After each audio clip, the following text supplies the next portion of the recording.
Hi guys. Okay, so as you guys know, this is our next unit. It's unit 7. I'm actually going to do for this first video day 1 and day 2 notes.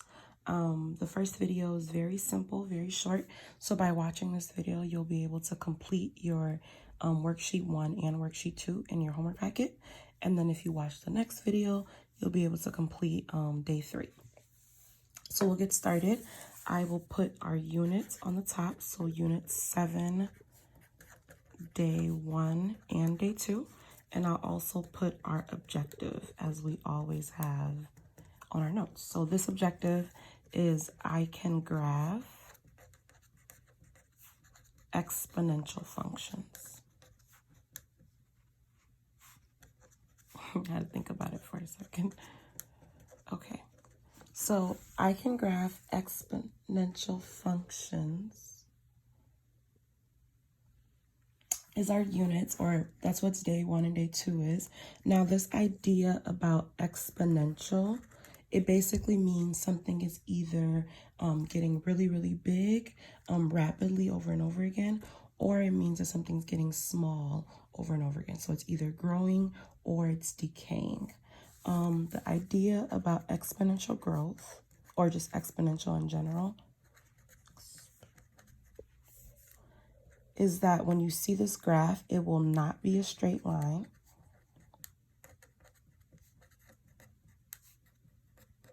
It's actually going to be a curve. So the graph is like a curve, and then it's either going to grow exponentially, like I was saying,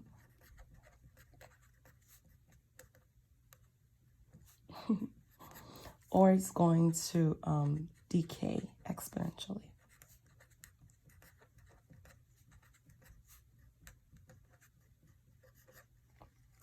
So again, for exponential in general, it's not going to be a straight line when you see a graph. It's going to be a curve, and it's either going to go up, so it's going to grow, or it's going to go down, so that means it's going to decay. And I'll show you guys some visual examples by this little mock graph here, okay?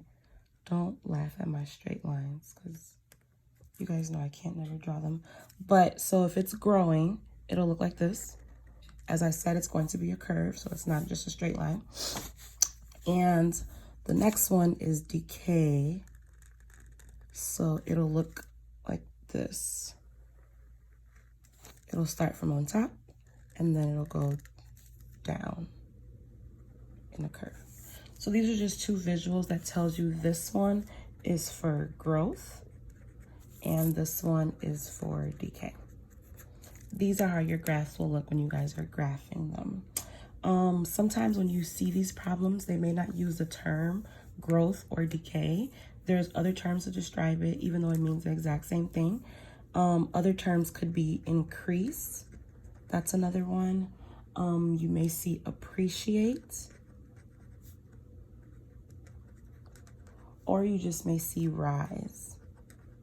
Now again, all three terms means exactly the same thing, which is growth, means it's going all the way up. And for decay, other terms you can see is decrease, depreciate, which is the opposite of appreciate, and then fall or decline. So if you see these terms, please familiarize yourself with them, because they mean the exact same thing as decay, or these mean the exact same thing as growth. Okay. Let's talk about the formula that you will use when you are talking about exponential growth. So the formula that you use is y equals a times b, and it's going to be raised to the x power. Now you're probably sitting there wondering, what is a, what is b, and what is x, or even what that y means. I'm going to break it down so you guys understand exactly what these variables mean. So this a right here, it actually means your y-intercept. Now you guys know what y-intercept means. It's just that point that hits the y-axis. And then the b, this has to do with either the growth rate or the decay rate. So b is growth rate or decay rate.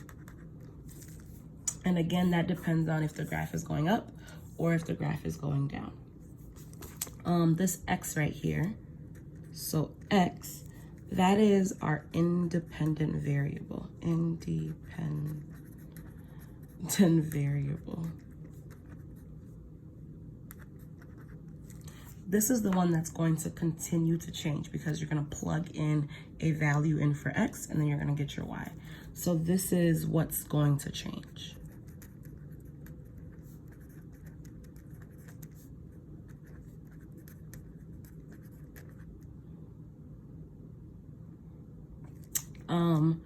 The Y, that is our dependent variable.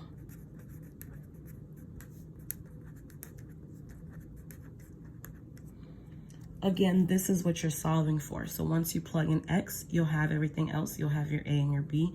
You'll be able to solve for Y. So Y is what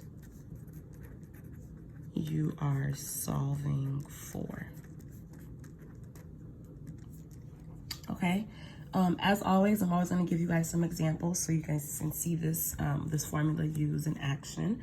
So let's give some examples, give you a table, show you guys how to plug it in, and then you'll be all ready to go. Okay. So for our first example, it is let's put examples.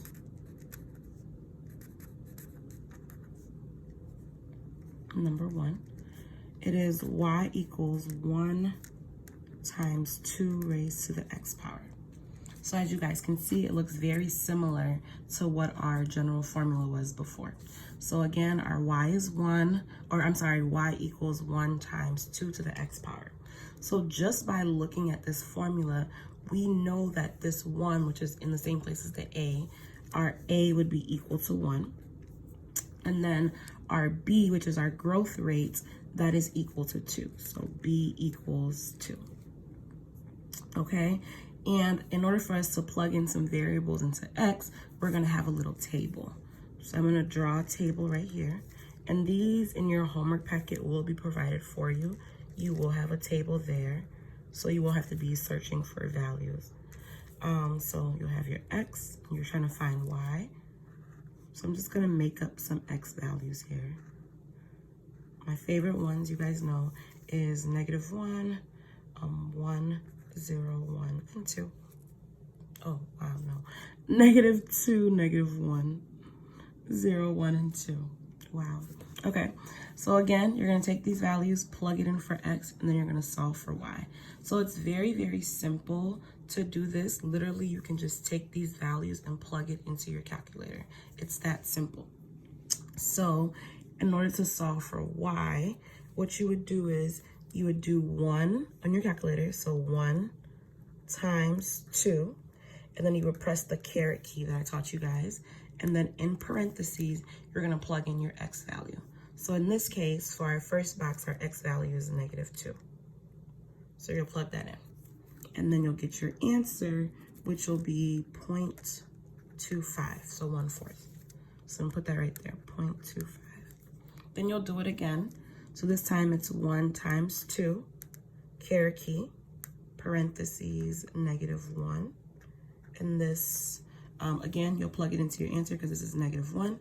You'll get the answer of 0.5. And again, I'm gonna put it into my table. You'll keep on going using the same formula. If you plug in 0, you'll get 1. If you plug in 1, you'll get 2. And if you plug in 2, you're gonna get 4. So as you guys can see, my table is completely filled in. It has my x values that I plugged into my formula, and then I was able to receive some y values right here. So what I'm gonna do now is I'm going to draw a little graph over here so you guys can see exactly how it looks. It'll either be growth or it'll be decay. So let me draw my little mock graph here. Again, do not laugh at my lines. For some reason, I forgot to bring a ruler home, so I was stuck.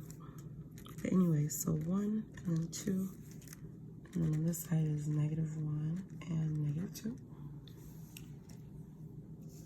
And then over here is 1 and then 2, and I'll even do 3 and 4. So 1, 2, 3, and 4. And again, the reason why I did 1, 2, 3, and 4 is because if I look at my Y values over here on my table, I can see that my greatest value is going to be +4. So I know that I need to have that on my graph so that it's able to be shown, okay? So let's go ahead and plot those points. My first point was -2.25. So I'll do -2, which is my X value, and then 0.25. If this is a 0.5, 0.25 will probably be right there. And then -1, which is right there, and then my Y value was 0.5. So -1 and 0.5 will be right there. My other one is 0, 1. So 0 is right in the middle, 1 is right there. And then I have 1, 2. So that one would be 1, and then 2 is right there. And then my other one is 2, 4. So 2 is right here, 4 is all the way up there. So then I'm just going to connect these dots so you guys can see that it's going to form a curve. So I'm start over here, go to the first one, go to the second one, third, fourth. Oh, this is always a challenge. So connects them. Cool. So as you guys can see, it's a little shaky, but it's a curve that's formed. It's showing that it's an exponential function. And my first dot was all the way down here. My last dot was all the way up here. So it shows that there has been some growth. It started out from the bottom and it went to the top. This is a perfect example of exponential growth. Now, so I'll even write over here, this is an exponential growth graph. Exponential growth. If you weren't even going to graph this, you can tell that this is exponential growth just by looking at your formula. Now, again, remember my formula was y equals 1 times 2x. The way you can tell if this is exponential growth just by looking at the formula without even graphing it yet is by looking at your b. Now, remember I said the b was 2, right? That's our b. So what this tells us is that b, so if b is greater than 1, so greater than 1, that tells us that we're dealing with growth. If b is less than 1, that tells us that we are dealing with decay. So again, by looking at our formula over here, we're able to see that our b was 2, right? So 2 is obviously greater than 1. So because it's greater than 1, it's telling me that I'm going to have a graph that's exponential growth. So again, you can tell if it's going to be exponential growth or exponential decay just by looking at your formula without even graphing it right away. Yes, you will have to graph, but this is just a great indicator that tells you like, yep, I know I'm gonna have a graph that's growing. And it's also a great indicator that tells you that if you were to graph your points and you know that it's supposed to be growth and you see a graph that's not going up, then you know you did something wrong. So you should be able to fix it and make it correct. So this is all that you guys are going to be doing today for day 1 and day 2. You'll have your formula, you'll have your table, you plug it in. Remember to hit your caret key and always put your X values in parentheses. Also, sometimes you may have a B value that is a fraction. That's okay. Make sure you include that in parentheses as well. It'll help you always produce the right answer for your Y values. And that is pretty much it.